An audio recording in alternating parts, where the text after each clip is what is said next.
Entonces, la primera opción y la opción más sencilla es que ustedes vayan a su navegador y pongan Animated GIF Generator, ¿no? Que es, o sea, un generador de GIFs animados. Cuando ustedes hagan, les van a aparecer un montón de opciones. La verdad es que la mayoría funcionan y tienen como distintas opciones, ¿no? Y distintas formas de afectar el GIF y distintas herramientas. Sofía pregunta que si no se puede usar una herramienta de timelapse del celular. También se puede. Yo aquí no me metí tanto por aplicaciones de celular porque hay algunas que están disponibles para Android y no para Windows, etcétera. Entonces es difícil encontrar una herramienta que esté disponible para todas las plataformas. Entonces, cuando nosotros utilizamos herramientas en línea, pues de alguna forma garantizamos que no importa cómo estés tú accediendo, a partir de qué plataforma o qué sistema operativo, vamos a ver que es posible, ¿no?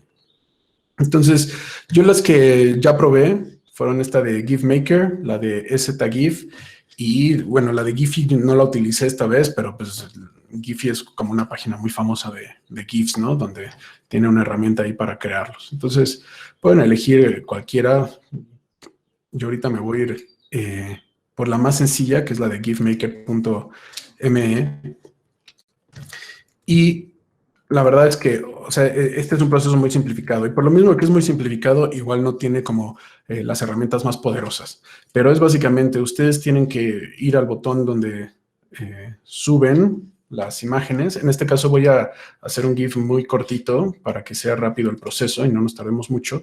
Voy a seleccionar esta serie de fotografías del cielo y voy a esperar básicamente a que se suban, ¿no? Ahora, hablando rápidamente en lo que esto sucede, hablando un poquito del proceso del GIF, o más bien del medio del GIF, los puntos G y F, que les pueden decir GIFs o GIFs, depende de a quién le pregunten, pero ya son archivos que tienen muchos años de existencia en la red, ¿no? Y la cuestión acá es que en su momento, cuando el internet todavía era por cable y era así de 56 kilobytes por segundo, lo que sucedía es que pues, se tenían que hacer archivos muy ligeros, ¿no? Muy comprimidos, altamente optimizados para que la transferencia de estos documentos, que en su momento eran muy, muy pesados para el ancho de banda de la red, pues fuera lo más rápido posible. Entonces, ustedes seguramente se han dado cuenta que los GIFs por lo general no tienen como una muy buena calidad de imagen, ¿no? Y vamos a ver que hay distintos niveles de compresión. Pero siempre que nosotros convertimos de cualquier formato a GIF, siempre va a haber una pérdida de calidad, una reducción en la paleta de colores y en muchos casos van a aparecer como unos tramados que son parte del proceso de compresión. Entonces, esto es normal, ¿no? Y es parte de la estética del GIF y pues, ahora sí que para entender bien cuáles son como los parámetros con los cuales nosotros obtenemos ciertos resultados, pues hay que modificarlos. Y en algunos programas como en Photoshop, nosotros sí podemos tomar decisiones sobre cómo es el tramado, si nuestra paleta de colores queremos que sea lo más amplia posible o reducirla, etcétera. Y hay otras, como lo que yo estoy haciendo ahorita en la computadora, que pues al ser automatizado, pues no me da muchísimas de esas opciones, ¿no? Pero es más que suficiente para generar el GIF. Ahora, el GIF, la verdad es que tiene como una pequeña problemática y es la resolución. Si ustedes quieren hacer un GIF de, o sea, 3000 por 4000 o de 4000 por 6000 píxeles, va a ser un GIF que, aunque tengan una computadora medianamente poderosa, etcétera, va a ser muy difícil reproducirlo porque va a demandar mucho el sistema, a pesar de que es una animación muy básica. Entonces, nosotros vamos a utilizar, digamos, resoluciones estándares del Internet como referencia para hacer GIFs que tengan un tamaño decente y que se puedan visualizar, pero que al mismo tiempo sean fáciles de subir a la red, al mismo tiempo sean fáciles para las computadoras de reproducirlo, ¿no? Entonces, antiguamente las pantallas de sus displays de computadora tenían una resolución estandarizada durante muchos años de 800 por 600 píxeles, que ahora es muy, muy poquito, ¿no? Cualquier celular que tienen en la bolsa seguramente tiene más de 600 por 800 píxeles y de hecho es una relación mucho más cuadrada, ¿no? Los displays de ahora son un poquito más panorámicos o rectangulares. Entonces, ese es como un buen punto de partida. Si ustedes no saben, pues, sobre todo porque cuando hacemos fotografías y estas fotografías las vamos a procesar para hacer una animación, normalmente vienen con una resolución en megapíxeles muy alta, ¿no? 18, 20, 24 megapíxeles. Que eso pues es normal en el mundo fotográfico, pero en el mundo de los GIFs pues es demasiada información. Entonces, yo lo que les recomiendo es que el lado largo de pues, la pieza resultante, sea vertical o horizontal, no importa, o sea, pero el lado más largo no sobrepase los 1000 píxeles. Y, o sea, se encuentre dentro de un rango de unos 800 a 1000 píxeles el lado largo, por lo que dé el lado ancho, ¿no? Y con eso, en teoría, deberían de tener más o menos suficiente información para que se vea bien y al mismo tiempo que se pueda reproducir, etcétera, todo en orden. Entonces, pueden hacer GIFs mucho más pequeñitos y también pueden hacerlos más grandes, pero siempre va a haber como este riesgo de que el GIF no se pueda reproducir correctamente, ¿no? Entonces, habiendo dicho eso, voy a regresar tantito acá. Creo que la red está un poquito lenta porque el proceso de carga está tardándose un poquito, pero bueno, ahorita aquí de este lado, del lado derecho, vamos a ver cómo nos va a dar una previsualización, ¿no? Y entonces, aquí abajo, vean, yo tengo como el canvas size, que es el tamaño del lienzo, que lo puedo cambiar por porcentaje, o yo puedo básicamente aquí mover esta barrita para hacer que el GIF sea más grande o más chico, ¿no? Entonces, en este caso, vean, incluso el tamaño más grande que le pido me da 500 por 280 píxeles. Es un GIF bastante pequeño. Entonces, lo voy a dejar ahí en 500 por 280. Y ahora, una de las partes que me interesa, que es justamente el equivalente a los cuadros por segundo, a la velocidad de reproducción, es la duración de cada cuadro o la velocidad de la animación, que es básicamente lo que hemos estado viendo de 16 cuadros por segundo, 24 cuadros por segundo. Nada más que aquí, en lugar de ser como una fracción, nos lo están pidiendo en milisegundos, ¿no?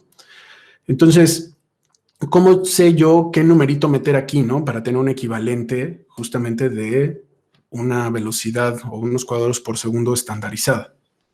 Entonces, esto es es muy sencillo en el sentido donde que si ustedes ponen acá, pues 1000 milisegundos, pues están diciéndole, o estaría yo en este momento diciéndole al programa que quiero que cada cuadro, que cada fotografía, ya que esté en la animación, se reproduzca durante 1000 milisegundos, ¿no? Esto sería básicamente un cuadro por segundo. Si le doy 500 milisegundos, serían pues 2 cuadros por segundo, ¿no? Si le doy 250 milisegundos, serían 4 cuadros por segundo. Si le diera 100 milisegundos, serían 10 cuadros por segundo, ¿no? ¿Se entiende un poco de dónde sale este número? Pues es básicamente una división, ¿no? Entonces, si nosotros pensásemos en que queremos 24 cuadros por segundo, hablando de un estándar en cine, y nosotros dividimos 1000 milisegundos entre 24 cuadros, pues nos daría algo así como 41 milisegundos entre cada cuadro, ¿no? Lo cual, bueno, daría 41 punto algo, no me acuerdo. Lo cual, pues, no, o sea, no está mal, es un número un poco azaroso. Si nosotros cerráramos los cuadros por segundo en lugar de 24 a 25, pues ya nos daría exactamente 40 milisegundos, ¿no? Entonces, si yo aquí dejo este número, en el momento en el que el dios del internet me permita cargar todas mis imágenes y se ve aquí el preview de la animación, entonces yo estaría viendo una animación a aproximadamente 25 cuadros por segundo. Y esto, pues, ustedes lo pueden modificar en cualquier momento, o sea, dependiendo, y por eso les da el preview, dependiendo de la fluidez con la que quieran que se reproduzca eso. Si ustedes tienen duda de si 25 es demasiado rápido, pues pueden bajarlo y pueden hacer esa división y decir, bueno, ¿sabes qué? Lo quiero hacer, no sé, otro estándar de velocidad de reproducción en animación serían 12, ¿no? 12 cuadros por segundo. Entonces yo podría dividir 1000 entre 12 y esto me daría 83.333, no importa. Entonces yo aquí podría decirle, ¿sabes qué? Quiero que mi animación en realidad sea aproximadamente a 12 cuadros, o a 10, o a 8, sobre todo en el stop motion, mucho más que en el time lapse, dependiendo de lo que hayan elegido. Pues van a ver que en el stop motion sí a veces requerimos hacer como velocidades de reproducción un poquito más lentas, ¿no? Entonces tienen que sacar este numerito y ponerlo ahí simplemente para tener la equivalencia a lo que serían los cuadros por segundo. Ahora, lo otro es, y esto lo vamos a ver también en casi todas las plataformas, que los GIFs y si se acuerdan de los GIFs que ustedes seguramente consumen en distintas plataformas, pues hay veces que se reproducen una vez y se detienen, o hay veces que se reproducen constantemente, ¿no? Esto es una reproducción en loop, que en este caso dice ahí como repeat times, cuántas veces queremos que se repita la reproducción, y si le dejamos 0 es infinito, o sea, es el bucle, cada que llegue al último cuadro va a regresar al primero y siempre va a estar reproduciéndose. O ustedes pueden poner aquí una cantidad de veces de reproducción, podrían poner 1, 2, 3, 4, o sea, la cantidad que fuese, pero por lo regular, pues los GIFs siempre se reproducen en loop, ¿no? Para que no importa en qué momento tú lo veas o cuántas veces lo quieras ver, nunca se vaya a detener a la mitad del proceso. Y de nuevo, esta es como la más sencilla, ya que tenemos todos esos parámetros, le podemos dar aquí abajo donde dice crear GIF y nos hace un archivo que nosotros posteriormente ya podemos descargar y podemos reproducir desde nuestra máquina, ¿no? Ahora, si no recuerdas estas plataformas, o sea, veríamos más o menos lo mismo. Disculpa por eso. Veríamos que, bueno, el internet parece que está un poco, pero veríamos que tenemos siempre una opción para subir, una opción para procesar. En el caso de este que se llama SetGIF, nos permite hacer, voy a poner mi cámara, nos permite hacer crops, o sea, para justamente aprovechar, no solamente decidir de qué tamaño quiero que salga el GIF al final, sino hacer un pequeño crop para, por ejemplo, si hice un time-lapse de un paisaje, pues de repente yo me puedo acercar como si hiciera mi ventanita más chiquita y aprovechando que las imágenes originales tienen 24 megapíxeles o un poquito menos, un poquito más, no importa, para acercarme y de repente tener como ciertos detalles como si le hubiera podido hacer zoom, ¿no? Que sería como el equivalente a hacer un zoom digital. Y nos permiten también como poner la reproducción a la inversa, ¿no? Y decir, bueno, se reproduce al derecho o se puede reproducir también al revés. Entonces, cada herramienta, de nuevo, va a darnos como algunas posibilidades que muy posiblemente las otras no. Entonces, por cuestiones meramente técnicas, voy a dejar esto cargando y voy a explicar las otras formas que tenemos de procesar. ¿Alguna duda hasta aquí? No, no hay dudas. Todo perfecto. Bueno, de todas formas está quedando grabado, ¿no? Ahora, yo sé que no todo el mundo tiene Photoshop y esta explicación que voy a dar pues es para quienes sí tengan acceso a la herramienta o al programa, ¿no? No están obligados a tener ninguna clase de software, sobre todo un software de este tipo que es como tal un software de paga, pero pues, bueno, no estaría de más que lo instalaran porque es una herramienta de uso muy, muy, muy común, ¿no? Ahora, cuando ustedes, si nosotros lo hacemos en Photoshop, la primera diferencia es que yo lo que tengo que hacer es crear un archivo nuevo y ese archivo nuevo yo voy a definir de entrada cuáles son las dimensiones. Entonces, ahorita, solo para no ir en contra de lo que ya había dicho, voy a poner tal cual 800 por 600 píxeles, que es, de nuevo, una resolución que yo les recomiendo para que no quede demasiado grande. Entonces, yo lo primero que hago es definir cuál es el tamaño de mi canvas, ¿no? De mi lienzo. Y este ya es 800 por 600. Ahora, lo siguiente que yo tendría que hacer es abrir todos mis archivos. Pero si yo de repente me voy a mi escritorio y, de nuevo, abro cualquiera de estas carpetas que tengo aquí, pues, o sea, son como muchísimas y Photoshop lo que haría sería abrirme cada una de estas como una sola pestaña, ¿no? Entonces yo de hecho tengo que pedirle a Photoshop que abra todas estas, o de nuevo, todas estas, dependiendo de qué tan largo haya sido su GIF. En este caso yo voy a elegir el más cortito, que es justamente como para hacer una prueba. Y como aquí seguramente la resolución de mi pantalla es muy grande para que se alcance a ver en el video, voy a explicar los pasos, que es darle en archivo, estando dentro de Photoshop, y me voy a ir a la parte que dice Scripts. Y dentro de esa, que está automatizar y abajo Scripts, hay una opción que dice Load Files into Stack, que es cargar archivos en pila. Entonces, cuando yo le doy cargar archivos en pila, pues básicamente le estoy diciendo que todos los archivos que yo selecciono ahorita los va a abrir dentro de una sola pestaña. Entonces, le voy a dar en esta pestaña, en esta ventanita hay un botón que dice Browse o Buscar o Explorar.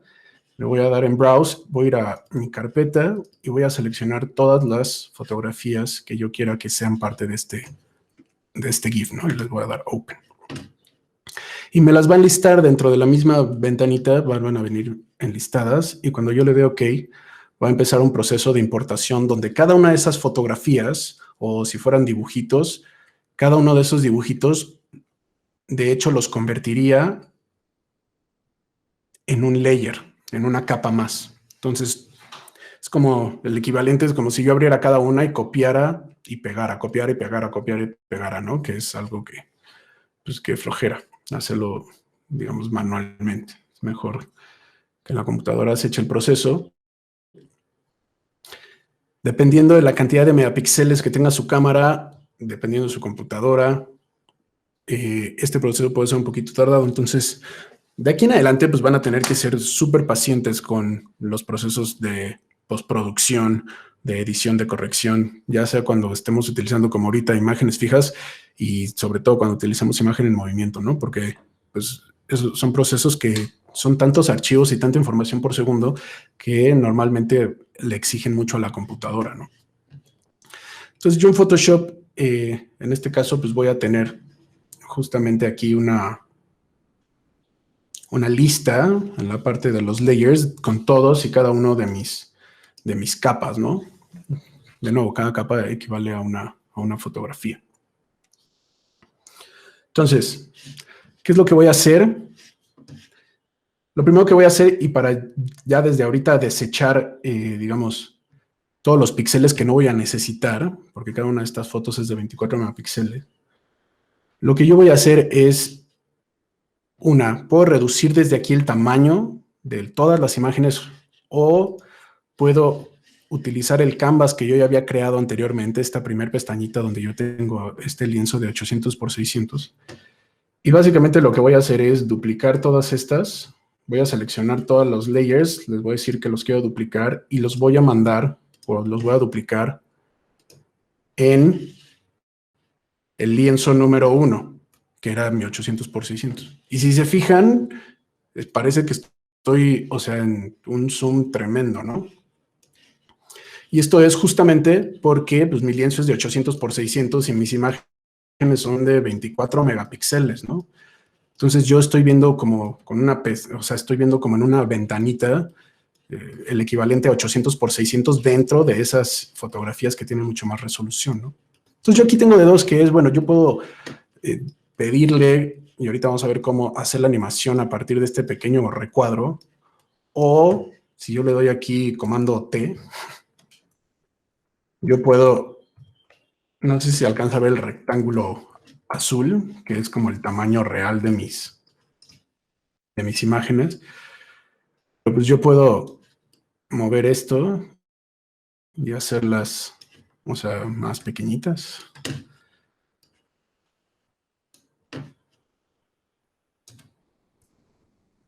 Y hacer que coincidan más o menos en tamaño con mi lienzo original de 800 por 600, ¿no? Entonces ahí está.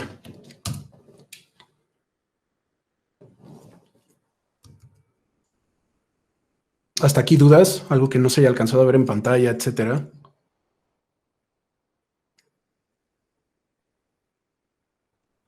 ¿Cuál era en dónde te metías para abrir todas las imágenes en en el mismo documento?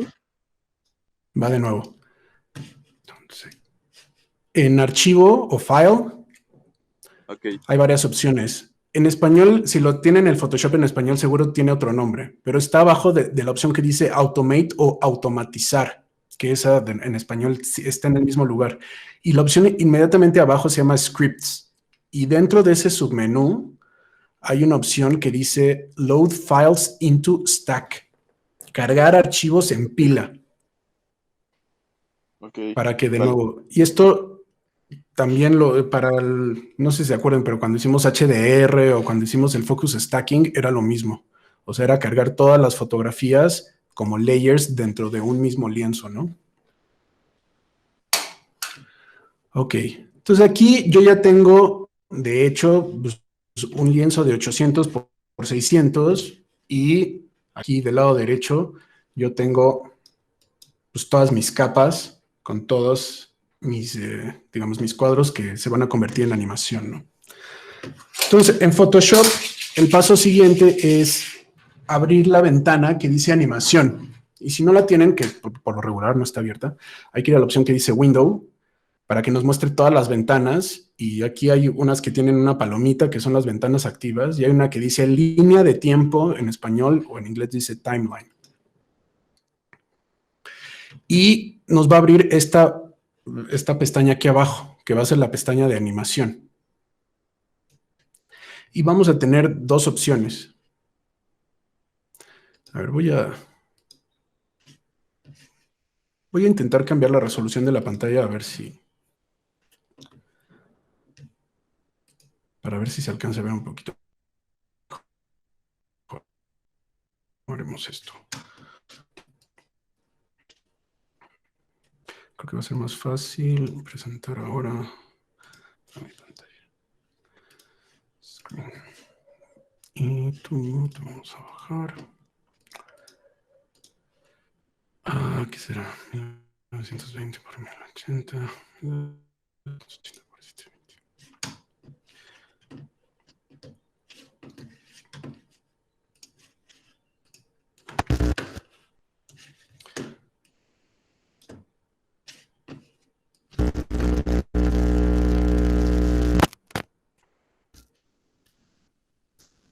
En un segundo estoy nada más arreglando aquí para que en teoría se vea un poquito más claro qué es lo que estoy haciendo.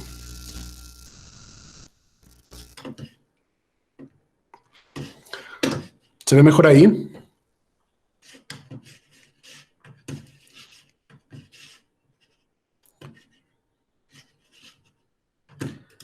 Hola, hola, alumnites.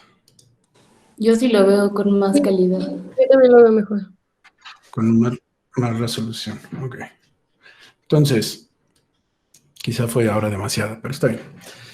Déjenme ver si puedo reducirlo un poquito. 1600 por 900. Solo para que se vea más, con más espacio. Ok, entonces yo tengo esta pestaña que se ve acá abajo, que es la de timeline o línea de tiempo. Y aquí va a decir Create Frame Animation, crear animación de cuadro por cuadro o crear una línea de tiempo de video. Porque en Photoshop también pueden editar video. Muy, muy mal, ¿no? Yo no lo recomiendo, pero vamos a dejarla en la que dice Create Frame Animation. Y ¿dónde están mis layers?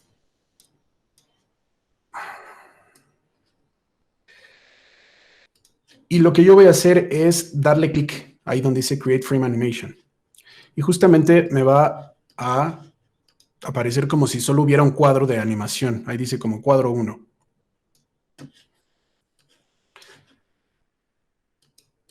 Entonces yo lo que voy a hacer es tomar, ahorita simplemente saqué la línea de tiempo de donde estaba. Pero lo que voy a hacer ahorita es seleccionar en mi capa de layers, todos mis layers, desde el primero hasta el último. O sea, me voy a ir hasta arriba, selecciono el primero, me voy hasta abajo, selecciono con el último al mismo tiempo que presiono Shift. O sea, Shift, doy clic y ya los seleccioné todos, ¿no? Todos los cuadros intermedios. Y en la esquina superior derecha de este menú de Timeline, hay unas flechitas y hay unas linecitas como de opciones. Y cuando yo le doy en las linecitas, hay una opción que debe decir Make Frames from Layers. Crear cuadros a partir de capas. Y cuando yo le doy ahí, lo que sucede, bueno, me selecciono una que no debería de estar. Le voy a dar Control Z, porque esa capa de hasta abajo es el fondo, ¿no? Entonces lo voy a eliminar para quedarme entonces con todos mis capas, pero solamente las que son fotografías. Voy a hacer lo mismo, que es Make Frames from Layers. Y ahí lo tengo. Si yo hago esto un poquito más chico para que se alcance a ver en el fondo, yo puedo ahorita ya mostrarles, si le doy play aquí, que no lo veo. Ya se puede ver la animación, ¿no? ¿Sí la alcanzan a ver? Se ve cómo se mueven un poco las nubes. Es una animación, es un timelapse muy cortito, ¿no? Ahora, muchas veces nosotros al importar, de hecho, la secuencia está al revés. Es muy común que ustedes vayan a ver que los movimientos están de atrás hacia adelante. Si les llega a suceder eso, o sea, tienen que seleccionar aquí en su ventanita de línea de tiempo, tienen que seleccionar el cuadro 1 y de nuevo irse hasta el final con el botón de Shift, presionar el último cuadro y ya que tienen todos los cuadros de su animación seleccionadas, en la misma opción de la esquina superior derecha, dan clic para que salga de nuevo este menú. Y hay una opción que dice Reverse Frames, invertir cuadros, ¿no? Y cuando les damos Reverse, o sea, simplemente el cuadro que era 34 ahora se convierte en el 1 y cuando yo le doy reproducir a mi animacioncita, se va a reproducir a la inversa. Y esto, bueno, se los digo solo en caso de que tengan esta problemática, ¿no? Entonces hagan de cuenta, yo ya tengo mi animación, ya está en el tamaño que yo quiero, ya está. La otra que yo tengo aquí que definir es la cantidad de tiempo que dura cada cuadro. Y para eso yo podría dar incluso como temporalidades distintas, seleccionando un cuadro y abajito de cada cuadro viene un numerito que en este caso dice 0 y si yo le doy clic le puedo dar un valor independiente a cada cuadro. O puedo seleccionar todos los cuadros y definir cuánto quiero que dure cada cuadro. Entonces, por ejemplo, si le pongo 1 y le doy play, la animación se está reproduciendo a un cuadro por segundo, ¿no? Y pues obviamente se ve muy lento. Si yo le doy a 0.5 y le doy play, ahora se va a estar reproduciendo a 2 cuadros por segundo. Y lo mismo que hablábamos hace rato. Entonces, si yo selecciono todos los cuadros, los 34, y le voy a decir que quiero, le voy a poner Other y le voy a decir, ¿qué será? Vamos a decirle 10 cuadros por segundo, ¿no? 0.1 segundos. Le doy play. Y se está reproduciendo, pero un poquito lento. Si quieren velocidades más cortas que eso, pues pueden darle 0.08, 0.07, 0.06, al 0.05.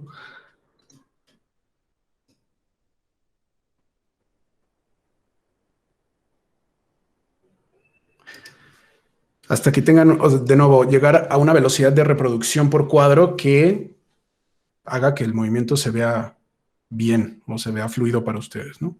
Entonces, hasta aquí todo bien, ¿no? Ya tengo la animación, etcétera. Si yo en Photoshop voy y guardo esto o le pongo Save As, etcétera, no lo va a convertir en un GIF. Aunque yo tuviera la opción de guardar como GIF, o sea, no lo va a convertir. Para que se convierta, yo tengo que justamente ir a la ventana que dice exportar. Entonces me voy a ir a la parte de arriba donde dice File o Archivo, voy a buscar el submenú que dice Export. Y en Export voy a seleccionar uno que dice Save for Web, guardar para web. Y nos va a abrir una segunda como ventana donde nosotros vamos a poder decidir justamente cómo vamos a guardar ese archivo. Y aquí del lado derecho, de entrada le voy a decir que quiero que sea un GIF para que sea animado. Toda la interfaz me va a cambiar para que yo vea las opciones de exportación del GIF. Y de entrada, o sea, voy a tener como distintas menús. Ahorita pueden jugar con esto, pueden un poquito experimentar. Yo, para que mantenga una buena calidad, le voy a dejar en perceptual y sin dither, que es como para que no se vean estos patrones o estas como, pues sí, patrones que tiene mucho el GIF. Y ahorita el más importante es el que dice colors, porque yo puedo pedirle que reduzca la paleta de color, en este 4 a 2, o que la reduzca a 4, que reduzca a 8. Obviamente, mientras más colores yo tenga, pues se va a ver un poquito más fotográfico, ¿no? Pero pues ustedes podrían de manera intencionada reducir eso. Obviamente, la intención original era que el peso del GIF fuera como muy reducido, ¿no? Ahora, como pues, los GIFs en realidad no son muy pesados, siempre y cuando no suban mucho la resolución, pues es más una cuestión como estética de qué tantos colores quieren ustedes que se perciban, ¿no? Entonces, pues solo para que se vea más, un poquito más digitaloso, medio posterizado, vamos a dejarle ahí 64 colores. Y todo lo demás, que es convertir a Super RGB, eso está bien. Aquí abajo, ustedes pueden volver a definir lo de la resolución en píxeles, pero es mejor que no esperen a este último paso. Y esta sí es como una recomendación muy fuerte. Si ustedes tenían 4000 por 6000 píxeles y se esperan hasta este paso para hacer la reducción del tamaño, es muy probable, y nos pasaba muy seguido en la escuela, que se trababa el proceso a la mitad, ¿no? Entonces es mejor que reduzcan desde antes y ya que lleguen aquí, pues lo dejen tal cual. O sea, y las opciones de bucle lo pueden poner que se reproduzca una vez o que se reproduzca para siempre. Y ya que decidieron básicamente eso, le dan aquí guardar, ¿no? Ya me voy a mi escritorio y le voy a decir que lo guarde. Y si yo me voy a mi escritorio,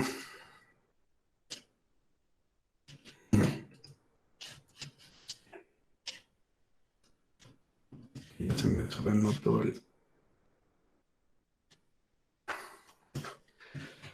Si yo me voy a mi escritorio y reproduzco el GIF, pues ya está animado.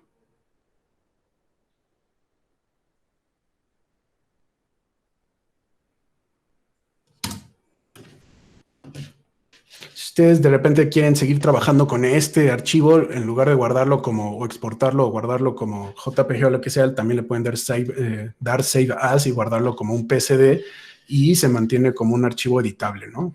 Al cual ustedes pueden regresar y volver a exportar la cantidad de veces que quieran, etcétera, etcétera. ¿Alguna duda de cómo hacer los GIFs con Photoshop? No, todo bien. Entonces, me va a salir Photoshop. Yo Sí. tengo una duda, pero no de Photoshop. ¿Qué pasó? ¿Se puede convertir un video que ya es timelapse a GIF? O sea, convertir un video a GIF. Sí, lo que tendrías que hacer es ahí en Photoshop. A ver, déjame ver si... Es que no tengo un video tan cortito ahorita. Pero en Photoshop lo que tendrías que hacer es, cuando abríamos la pestañita de timeline o línea de tiempo, lo que nosotros hicimos, voy a abrir un archivo nuevo ahorita, no importa. Le doy create. Cuando nos salió esta primer pestaña, esta primer ventana, en lugar de darle create frame animation, tú le tienes que dar aquí en el menú que sale y pedirle que te haga un timeline de video. Eliges, das clic y entonces incluso la interfaz cambia, ¿no? Es distinto a lo que vimos hace rato. Cuando tú agregas un archivo de video, pues se va a agregar aquí un cuadrito. Y ya que tengas ese archivo de video agregado, entonces sí te irías a File, Export y exportarlo de nuevo a través del exportar para web y elegir la opción de GIF. Entonces es distinto, ¿no? O sea, tú no tienes que importar todas las animaciones cuadro por cuadro en los layers, etcétera. O sea, metes tu archivo de video y después le pides que lo exporte como si fuera un GIF. ¿Alguna otra duda? Ok, muchas gracias. Va. Todo bien. Don't save. Y la última opción, y esta opción, o sea, hay varios programas que la hacen. Yo voy a abrir el DaVinci Resolve porque es el programa que yo utilizo para edición de video. Y esto lo puedes hacer en Adobe Premiere, lo pueden hacer en Adobe After Effects, lo pueden hacer en Final Cut, etc. ¿Cuál es la diferencia? Que aquí yo obtendría un archivo de video en lugar de un archivo de imagen, ¿no? Entonces, si ustedes exportan un .mp4 o un .mov, pues lo tienen que subir entonces necesariamente a una plataforma como YouTube para que se pueda reproducir, ¿no? Esa es la gran diferencia. Un GIF, pues lo pueden subir a su blog, por ejemplo, y si yo entro al blog y ustedes publicaron un GIF como imagen, lo que sucede es que se reproduce, ¿no? Lo reconoce como si fuera un JPG o un PNG. Entonces, en este sentido, pues puede ser un poquito más versátil. Entonces, dudo que tengan DaVinci, pero no es tanto digamos, el programa, sino lo que quiero que vean es cómo si ustedes, voy dentro del DaVinci, si ustedes importan una secuencia de imágenes, desktop, timelapse, perdón, luna, nubes, a ver, amanecer. Si yo, por ejemplo, abro esta misma carpeta desde mi escritorio, voy a ver que dentro hay, vean, un montón de fotografías, ¿no?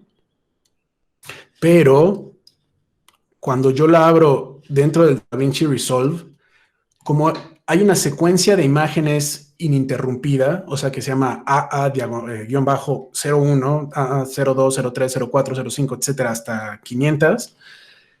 Cuando yo lo veo dentro de un programa como DaVinci, o si alguien lo quiere hacer en Premiere y en After Effects, si tiene problemáticas, también me puede escribir y los puedo guiar. Hay un montón de tutoriales. Pero el chiste es que lo interpreta como si fuera justamente un archivo de video. O sea, como una secuencia de imágenes. Y cuando yo agrego una de estas secuencias de imágenes fijas, pero ya interpretada como video a mi línea de tiempo, pues de repente ya tengo... Dejen que esto se... Ok, ahí ya lo importó. Entonces, de repente, yo en lugar de darle un tratamiento como de imagen fija, yo le puedo dar un tratamiento de video, ¿no? Y hacer acercamientos. Por ejemplo, hacer un zoom. Digo, después vamos a tener unas sesiones de un poquito cómo editar con software distintos. Pero es como para que vean cuáles son las distintas posibilidades, ¿no? O sea, un timelapse no necesariamente, un stop motion no tiene que salir en GIF, ¿no? Se puede tratar o hacer un tratamiento como si fuera un archivo de video, y de hecho, pues se puede editar, y si tuvieran varios fragmentos de stop motion, los podrían ir, digamos, separando cada una de las secuencias, y después, al importarlas, pues simplemente importarlas como secuencias distintas y utilizarlas como si fueran tomas de video independientes, ¿no? Entonces aquí, solo para terminar esto más o menos rápido, lo voy a exportar así de manera muy rápida. Custom Prime, lo voy a dar. YouTube, 24 cuadros por segundo, codec, to render queue.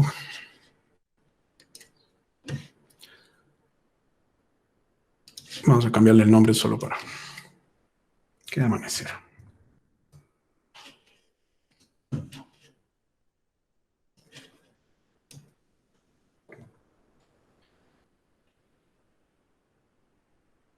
Y en este caso ya le daría render, y ahorita en un par de minutos estaría el resultado final como un archivo de video.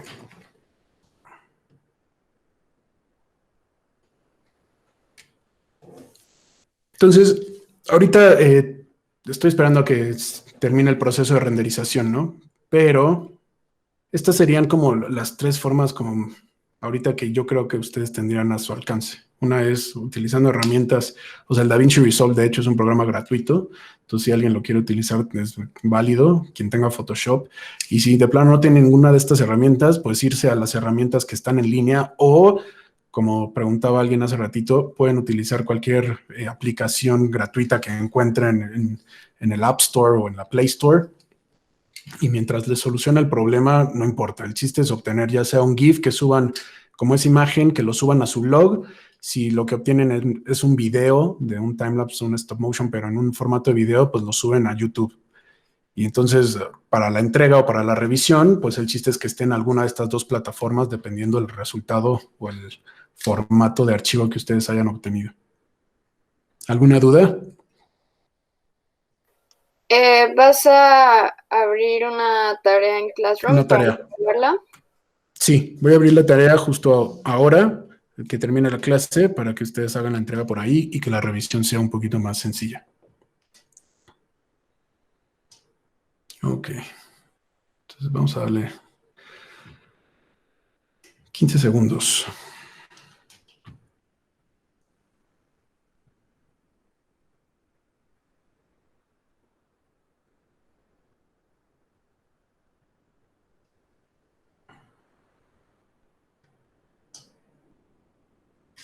Ok.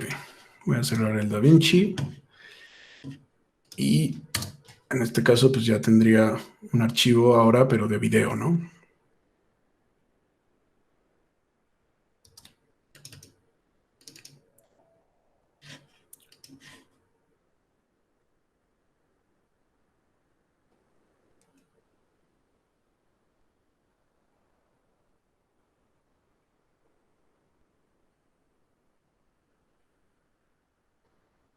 Ahora, siendo un archivo de video, yo también pude haber acelerado para que la reproducción fuera todavía más rápida, pero o sea, podría ser con una sola toma, con una cámara de muchos megapíxeles, podría ser como distintos acercamientos a distintas zonas de la imagen para crear un poquito más de dinamismo, o sea, parecer que estoy haciendo cortes o que hice varias tomas cuando en realidad solo es una, ¿no? Y pues yo creo que nada más para terminar el proceso.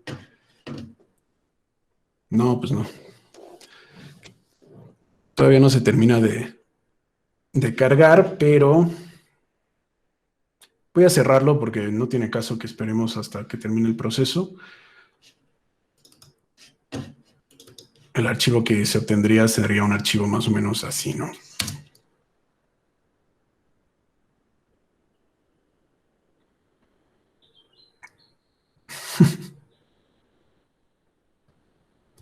No, diablos, mi computadora no.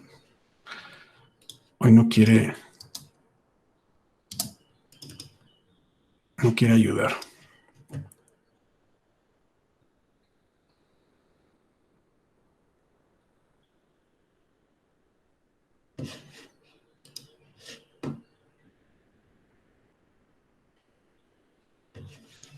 Ok, entonces esas serían las tres opciones que tienen disponibles.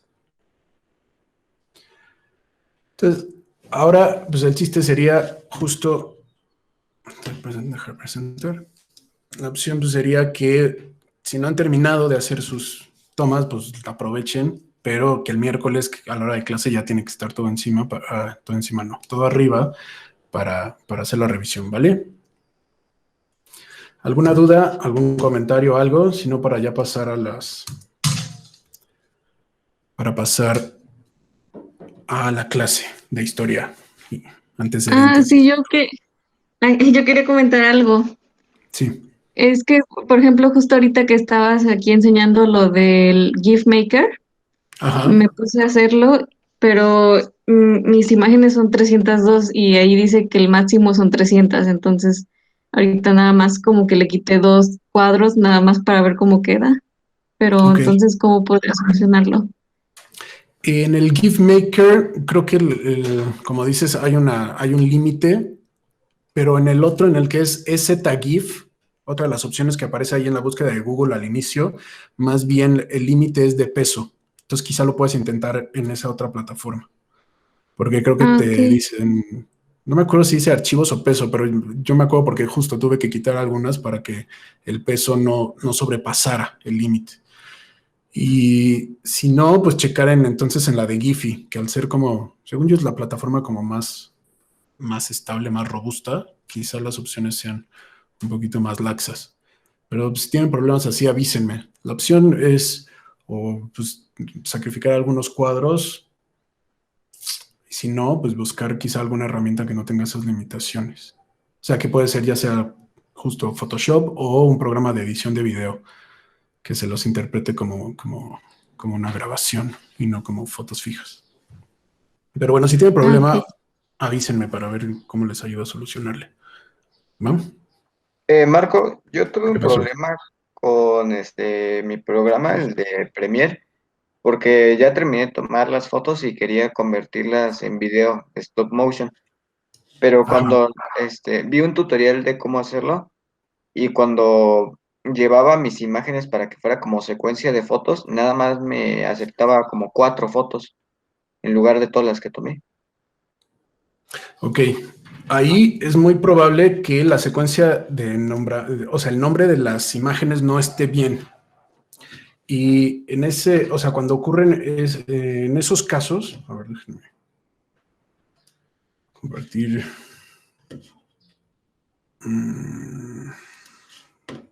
Déjenme ver dónde quedó esto, porque.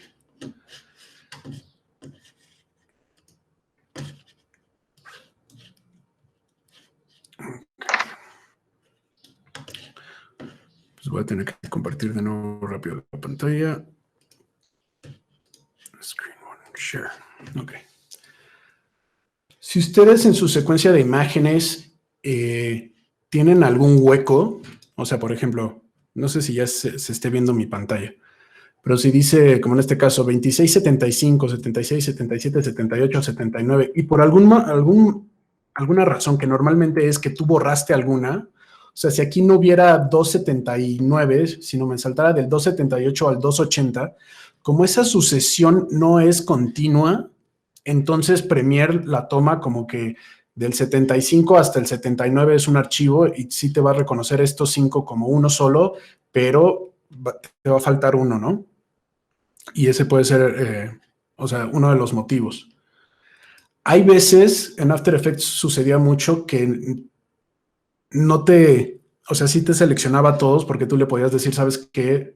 Son todos estos, ¿no? Quiero que todos estos me los conviertas en una secuencia de imagen, en una secuencia de video. Pero si te faltaba uno, entonces lo que hace el After a veces es que te crea como un cuadro intermedio donde se ven como estas franjas de colores, como de cuando la televisión no tiene señal en las madrugadas o así. Y te dice, te falta el cuadro de 2676 y te falta el cuadro 2698, etcétera. O sea, siempre que hace falta alguno de los cuadros hay problemáticas. Entonces, yo lo que hago cuando tengo esa clase de problemas, sobre todo que tuve que borrar algo o que las secuencias no se hicieron, o sea, en un mismo jalón ya hubo algún cambio en los nombres. Entonces yo utilizo un programa que se llama Adobe Bridge, que de hecho es gratuito. Este sí se puede bajar directo desde el Creative Cloud, pero no es tanto el programa, sino la función. Hay una función donde tú te vas, en este caso me voy a ir a cualquiera de estas, Amanecer, ¿no? Y las voy a seleccionar todas, solamente checando que pues, el orden en el que están sí sea el orden de reproducción, ¿no? O sea, eso sí tengo que tenerlo como bien claro, porque si el orden no coincide, pues yo las voy a renombrar y ya que las renombre, pues voy a seguir teniendo problemas, ya no con el nombramiento de los archivos, sino con que algunas imágenes o algunas fotos iban antes o después. Pero bueno, o sea, en este caso es como el orden está bien, pero quiero renombrarlas porque quizá me hizo falta o borré algunos archivos que estaban mal, no sé. Y me voy a la parte que dice Tools, herramientas, y hay uno que dice Batch Rename, ¿no? Renombrar creo que se llama renombrar no me acuerdo. O sea, pero es como renombrar todas. Y yo le podría decir aquí, ok, esto se va a llamar Amanecer y la secuencia va a empezar del número 1 y va a ser una secuencia con 3 dígitos, ¿no? Porque son muchas fotografías. Y cuando yo le doy rename, me renombraría todos los archivos y ahora se va a llamar Amanecer 001, Amanecer 002, Amanecer 003. Bueno, está terminando de procesar los archivos, porque son muchos. Hay que darle tantito. Y bueno, yo creo, o sea, esta herramienta es la que yo sé que hace esto, ¿no? Pero debe haber alguna otra herramienta que sirva para renombrar un montón de archivos de un solo jalón, ¿no? Entonces ahí ya es Amanecer 1, 2, 3, 4. Y entonces, ya que estoy perfectamente seguro que la secuencia es continua, pues entonces al momento de yo importarlos a Premiere o After Effects, ya no deberías de tener ese problema. Vale, gracias. Sí, yo creo que ese es el problema porque como no lo hice así como todo de corrido, de repente borraba algunas. Y sí debe ser Ok. entonces los nombres. Vale, gracias. Vale, ¿algún otro problema? ¿No? Ok. Entonces, vamos a comenzar con la primera parte de esta presentación que es sobre los hermanos Lumière. A ver, solo para que se despabilen después de estas 2 semanas de vacaciones, ¿qué fue lo último que vimos en cuestión de historia? Es pregunta para todos.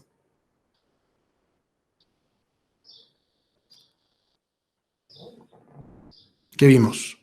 ¿Qué autores vimos? 2 autores. Muy Rich y Marey. Ok, y más o menos como en qué etapa o qué invenciones o qué avances hicieron, solo para ubicarnos en qué momento estábamos más o menos. No tanto de años y fechas, sino como del avance en la creación de imágenes. Pues el del galope de caballos, ¿no? De Muy Rich. Ujú. ¿Qué más? ¿Qué se acuerdan de esa clase? ¿Qué era la cronofotografía?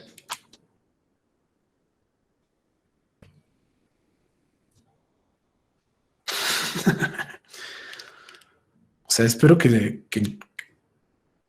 no contesten porque tienen pena y no porque tengan problemas de memoria.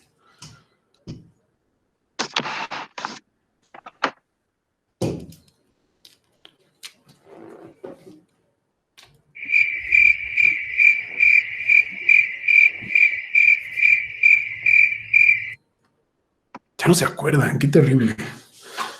O sea, es la técnica como de multiexposición, ¿no? Que hacía como esta fotografía animada. Ujú, sí. Que en un solo cuadro, con el revólver fotográfico, ¿no? Disparaba varias veces. Pa, pa, pa, pa, pa. Y de repente veíamos esta secuencia, sobre todo de objetos claros sobre fondos oscuros, ¿no? Y veíamos también con Muybridge que eran como varias cámaras que se disparaban con distintos sistemas para la sincronización o la activación de estas cámaras. Y veíamos también que todavía como en el zootropo o el fenoquistiscopio había una proyección de eso como en unos discos de vidrio, ¿no? Que eran pues básicamente 16 cuadros, cosas así muy cortas. Entonces, estamos ubicados más o menos hacia finales del siglo XIX, ¿no? Y el nacimiento del cinematógrafo, y no solo del cinematógrafo, sino de la industria cinematográfica, o sea, que es como nosotros la seguimos conociendo actualmente, pues se da justamente gracias a todos los avances que ya vimos anteriormente, pero por el desarrollo de un aparato en específico. Y este aparato en específico, pues es la creación de unos hermanos que se llaman Auguste y Louis Lumière, ¿no? Que son unos franceses.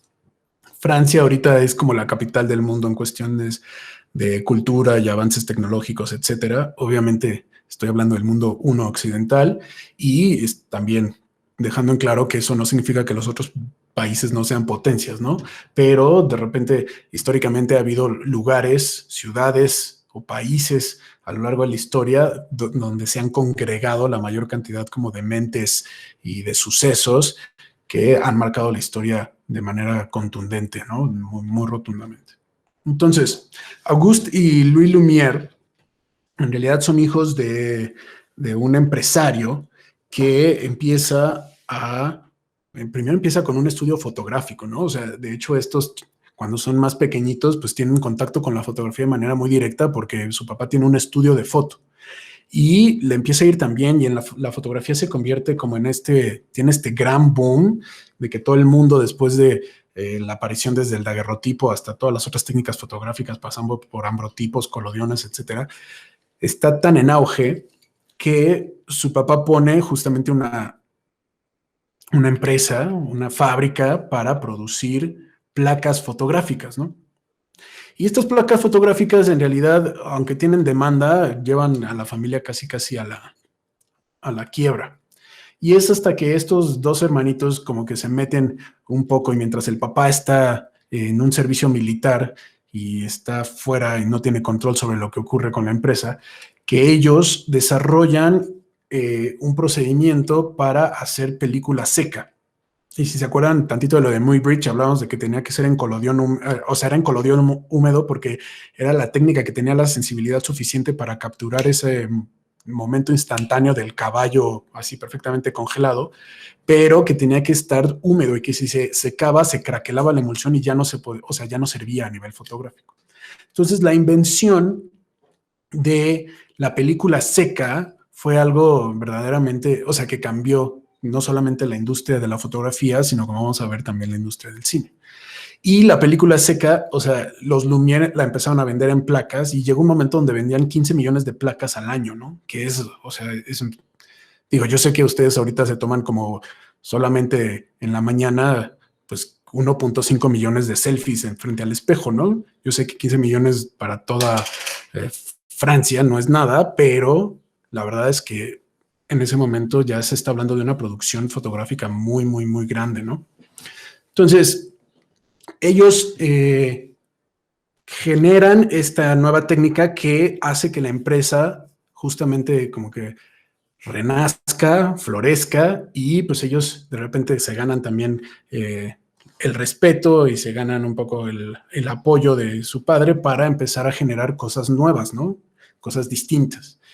Y ya con un poco esa opulencia y con un poquito de poder adquisitivo, pues se dan la libertad de convertirse un poco en experimentadores de distintos tipos, ¿no? Entonces, la película que crean los Lumière, pues es, de entrada son placas, ¿no? Las placas son es un pedazo de película que pues, no se puede meter en un cinematógrafo, ¿no? ¿Por qué? Pues porque solamente es un cuadro, ¿no? Una placa de 4x5 o una placa de 8x10, pues te servía para tomar una sola fotografía. Ellos más adelante pues tienen que utilizar la película 35 milímetros, que para todos los amantes de la fotografía pues saben que son como estas tiritas, y ellos son los que inventan justamente los sprockets, que son los orificios que tiene la película de 35 milímetros, que más adelante en las cámaras fotográficas también se incluyen para jalar la película, para que el sistema de obturación al cargarla jale película y ponga película virgen frente al lente. Y en las cámaras de cine, como vimos la vez pasada en slow motion, vemos esta garra, ¿no? Esta claw que le dicen, que cada que el sistema de obturación gira y no está recibiendo luz la película, esta garra entra en uno de esos orificios y jala la película para cambiar de cuadro, ¿no? Entonces, ellos en realidad tienen contacto con los primeros avances de la cinematografía, ya a nivel, digamos, como popular, no tan científico, que hace Thomas Alva Edison. Thomas Alva Edison es una figura que también es como importante en la creación de las imágenes en movimiento. Sin embargo, no lo vemos por cuestiones meramente de tiempo y porque Thomas Alva Edison en realidad se le atribuyen muchísimas como invenciones, etcétera. Y en nuestro caso muy específico, Thomas Alva Edison en realidad pues es un vato ahí medio gandalla, porque pues, se aprovecha de las invenciones y los avances de más personas para patentarlos a su nombre y justamente desarrollarlos. Y en el caso de Augusto y de Louis Lumière, pues hacen exactamente lo mismo, porque después de tener contacto con el kinetoscopio de Edison, que no sé si recuerdan, pero también lo vimos que era como este aparato que solamente podía visualizar una persona a la vez, que eran como una especie de...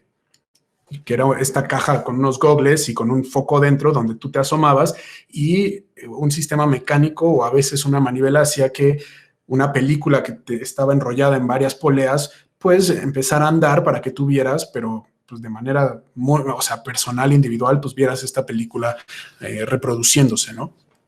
Ellos ven eso y, bueno, Edison toma la decisión de mostrarlo así porque él cree que a nivel comercial pues va a ser mejor, ¿no?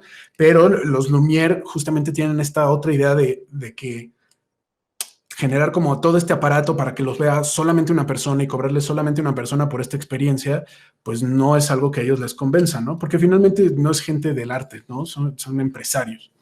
Entonces... de hecho, ellos no desarrollan el cinematógrafo en su totalidad, ¿no? Más bien hay un señor que se llama Leon Bouly, que justamente es el inventor o el que da la pauta para la creación del cinematógrafo. Y cuando Auguste y Louis Lumière lo conocen y conocen sus avances, pues este tipo pues, vive un poco de manera un poco precaria. Entonces Auguste y Louis Lumière les dicen, pues te damos 2 boletos de metro y una torta con 2 mordidas a cambio de tu patente, ¿no? O sea, de que patentes eso, pero a nuestro nombre. Entonces este tipo, en su necesidad económica, pues acepta las condiciones de Augusto y de Louis Lumière y les vende lo que posteriormente ellos continúan desarrollando y generan finalmente el cinematógrafo. El cinematógrafo, el primero, es como el que están viendo ahorita en pantalla, que es una cajita. Y lo padre del cinematógrafo, a diferencia del sopraxinoscopio o del teatro óptico de Emile Renard, es que este aparatito sirve no solamente para la captura o el levantamiento, la filmación, sino sirve también para el revelado, que ahorita vamos a hablar un poquito de qué es el proceso de revelado, más allá del proceso químico de revelar la película, y la proyección, o sea, es todo en uno. Y ellos, o sea, terminan de desarrollar este son hermanitos que tienen ahí un lazo ahí de sangre o una promesa de que siempre iban a hacer todo junto. Entonces hay uno que en realidad es como más geniecillo y el otro que pues, más bien lo ayuda mucho, pero siempre patentan todo junto, ¿no? Y lo que ellos hacen con este aparatito es que pues justamente se salen a hacer las primeras filmaciones. Y estas primeras filmaciones, a diferencia de lo que veíamos con Edison o mucho antes, que eran muy cortas, estas primeras filmaciones tienen una duración bastante extensa. Duran entre 45 y 50 segundos, están reproducidas a 16 cuadros por segundo y miden más o menos como 17 metros. Y si alguno de ustedes ha utilizado, por ejemplo, Premiere o Final Cut o algún programa de edición, muchas veces te dice, oye, ¿quieres medir la duración en cuadros, minutos y segundos? Más bien cuadros, segundos, minutos y horas, o lo quieres medir por pies, ¿no? O por distancia. Y esto es muchas veces cuando se digitaliza una película, pues más bien mides por pies, ¿no? O por metros, ¿no? Entonces tú sabes que estás en el cuadro 3500, bla, bla, bla, y estás en el metro tal, ¿no? Porque era una forma de medir cuando la película existía físicamente, ¿no? Y tenía una longitud. Entonces eran rollos de película de 17 metros que ellos se idearon la manera de, con esta película flexible, meterla en esa cajita y hacer estas peliculitas que para ese momento, para nosotros son súper cortas, ¿no? Bueno, no sé, quizá un TikTok de 50 segundos ya es un TikTok largo, ¿no? Pero 50 segundos, pues son 2 comerciales, ¿no? En tiempo de televisión. Pero para ese momento, pues son las películas más largas que jamás se han creado hasta ese momento. Entonces, el papá de estos señores, pues los ayuda a conseguir ahí una salita de proyección en 1895, que es el Salón Indian du Grand, y es básicamente un café que en la parte de abajo, porque necesitan situación lumínica muy baja, en la parte de abajo pues se proyecta, en el sótano se hacen las primeras proyecciones. Y la primera proyección que se ve en la historia se llama Sortie d'Illusion Lumière de Lyon.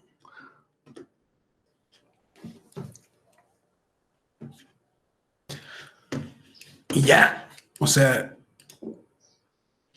eso es todo. Está muy triste. ¿No? Esas peliculitas de esa primera proyección en realidad son peliculitas que no tienen como ningún chiste. Los hermanos Lumière simplemente, que en esta visión como empresarial, pues empiezan a filmar lo que sea, ¿no? Y esa primera filmación en realidad es ir con su tripié y ponerse afuera justamente de la fábrica de la cual su familia es dueña. Y ven salir a sus trabajadores. No hicieron la proyección de esto sola, ¿no? Sino hicieron, en esa primera proyección, de hecho, proyectaron varias peliculitas, todas de 50 segundos, con escenas de la vida cotidiana parisina, ¿no?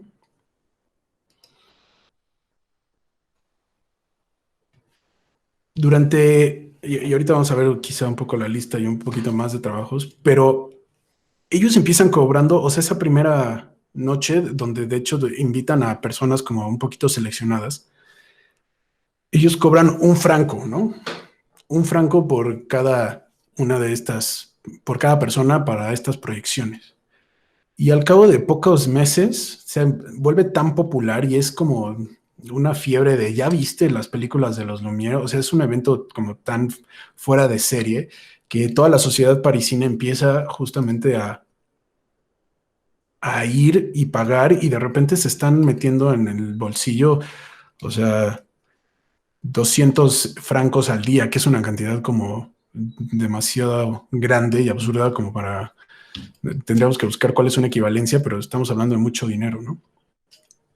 Y entonces ellos, con este aparatito, justamente van a las calles y como para promocionar o para incitar un poco más a la gente de que vaya, hay esta anécdota donde se ponen en distintos lugares de la ciudad, lugares bastante concurridos, y este aparato no funciona con energía eléctrica, sino que tiene una manivela que justamente va haciendo que gire el disco de obturación que está enfrente del lente y que al mismo tiempo está haciendo que esta uña vaya o esta garra vaya moviendo la película y que la película se vaya desenrollando y enrollando al mismo tiempo en otro lugar, etcétera.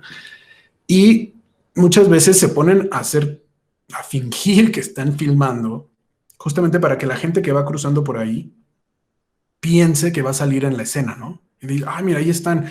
Entonces me voy de este lado para salir así caminando de manera como muy natural. Y obviamente como estas personas creían que habían sido filmadas y querían de nuevo formar como parte de esta experiencia, pues iban y pagaban su boletito para entrar a estas proyecciones en búsqueda de observarse, ¿no? Observarse a través de este aparato que era pues, en blanco y negro, etcétera, que se brincaba todavía mucho, que no había sonido, esta musiquita obviamente se la pusieron digital después, el cine sonoro aparece hasta el siglo XX, hay algunos, digamos, esfuerzos por poner música en vivo mientras se reproducen algunas películas, pero todavía no en este momento, sino cuando ya hay producciones un poquito más grandes, coordinadas, sincronizadas. Pero en este momento no, en este momento solo es ir a meterse en una habitación oscura y ver proyectado esto sobre una pared, ¿no? Entonces hay como toda una estrategia que generan estos justamente para vender, ¿no? Y crear esta expectativa en las personas. Y pues la mayoría de las veces que estaban fingiendo, pues obviamente la cámara ni siquiera tenía película, ¿no? Solo estaban haciendo que el mecanismo funcionara sin hacer ningún tipo de levantamiento de imagen en lo más mínimo. Entonces, esta es la lista de... Esta es la lista de las primeras 10 peliculitas que se reprodujeron y durante varias semanas pues estuvieron ganando dinero de reproducir exactamente las mismas 10 películas, ¿no? Nada más. En algún momento pues ya la mayoría de la gente ya las vio, entonces se tienen que poner a producir otras cosas. Y si ustedes las buscan, la mayoría se encuentran en internet, pero ahorita vamos a ver varias. Y en algunas de ellas pues ya se empiezan a plantear como, digamos, pequeños vestigios de, pues, ¿para qué queremos como estas filmaciones, ¿no? Como cuál es el motivo, cuáles son las filmaciones. Pues, voy a de nuevo presentar una pestañita, justamente para que veamos algunos de los primeros trabajos de los hermanos Lumière. ¿Ya la ven en pantalla? Ya. Sí. Bueno, esa... Voy a adelantar tantito porque esa ya la vimos. Okay. Ahí va.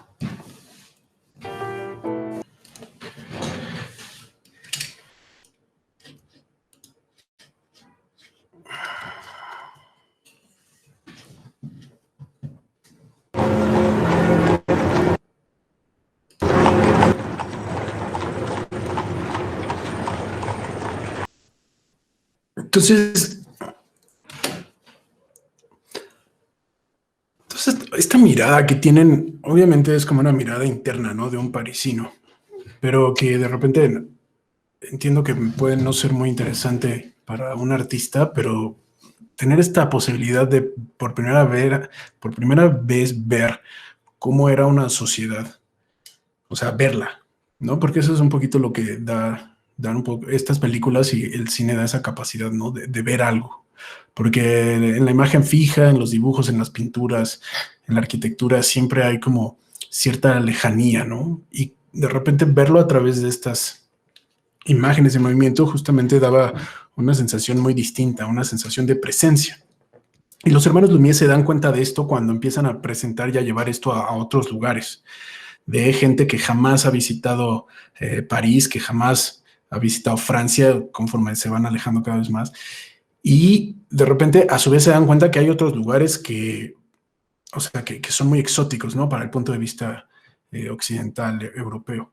Entonces, agarran el cinematógrafo y hacen como 15 reproducciones y generan grupos de personas, equipo que contratan, y los mandan a Medio Oriente, los mandan incluso a Asia, tan lejos como Japón, y empiezan justamente a hacer como esta colección que no es una idea completamente nueva, ¿no? Sabemos que existía National Geographic y como otros proyectos de fotografía, pero aparte de eso ya empieza a haber filmaciones, ¿no? Y estas filmaciones pues, son como nuestro primer punto de encuentro con esas cuestiones como de la sociedad a nivel histórico. Y están bien padres, no sé si alcanzaron a ver, pero de repente cuando voltean, ¿no? Se ve que algunas personas voltean y unos hasta se paran enfrente y de nuevo como maravillándose o reconociendo qué es este aparatito, ¿no? O el niñito ese que estamos viendo la fuente y se para y llega alguien y con el paraguas le dice, oye, muévete, ¿no? Que estás enfrente de la cámara, que pues ahora quizás son nociones muy aprendidas. Tú ves a alguien tomando una foto y a veces te detienes para que la tome o te pasas por atrás o por debajo, etcétera. Pero acá pues son esos momentos donde esas reglas apenas se están generando, ¿no?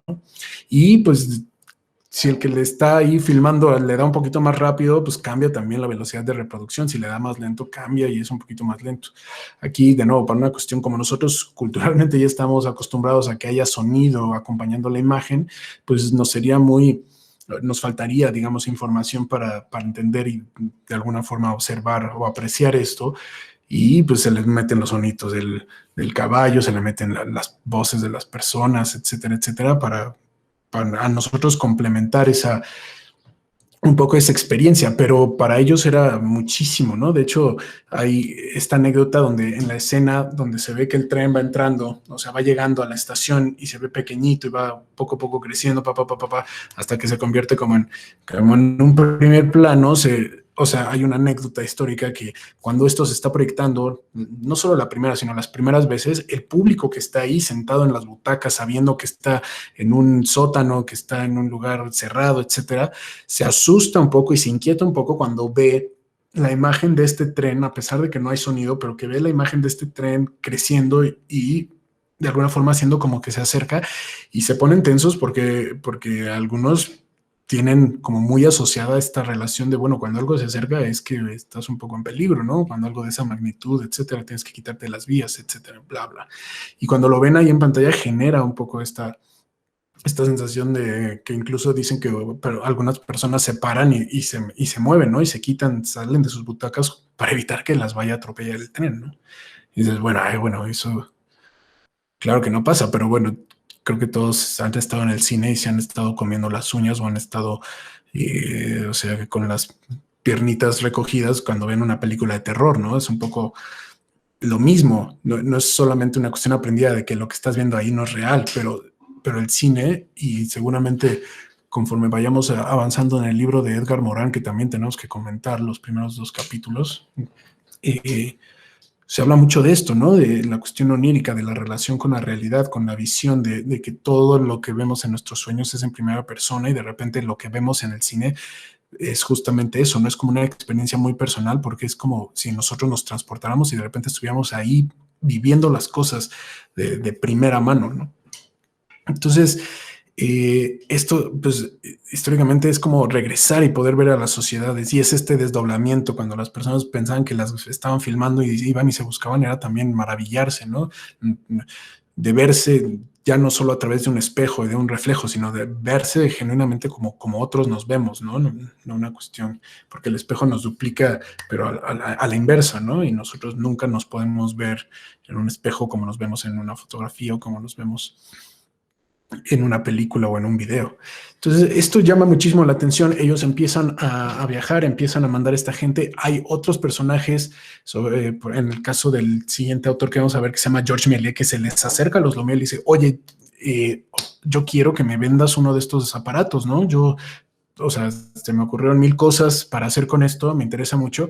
Y los Méliès, la respuesta que le dan no solo a él, sino a un montón de personas es de entrada, no, esto es nuestro invento, es una patente.